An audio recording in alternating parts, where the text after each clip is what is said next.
مگر معاشرے کو دیکھ کے ہم بدل جا رہے ہیں، تو یہ اصل ایمان نہیں ہے۔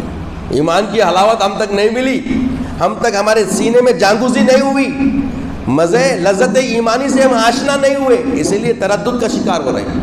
اور جو عین ایمان رکھتے ہیں، حرارت ایمانی رکھتے ہیں، وہ کسی کی تسلط کو قبول نہیں کرتے، بلکہ اپنے آپ کے کردار سے دوسروں کو بدل کر ایک انسانیت کی فکر پیدا کر کے خیر خائی کی فکر پیدا کر دیتے ہیں۔ اور یہی طریقہ، یہی طرز، یہی عمل اہل اسلام کا ہے، اہل ایمان کا ہے۔ تو رمضان المبارک ایسے افکار کو ابھارتا ہے، نہ صرف ابھارتا ہے، سلیقہ عطا کرتا ہے، اور یہ سلیقے سے دوسروں کو عمل کی طرف رغبت کر کے مائل ہو کر ان کی طرف آنے کے لیے ان کو ایک فکر دیتا ہے۔ اور یہ فکر کا معاملہ ہر ذی فکر ذی فہم دیکھ رہا ہے کہ کیا حالت ہو رہی ہے۔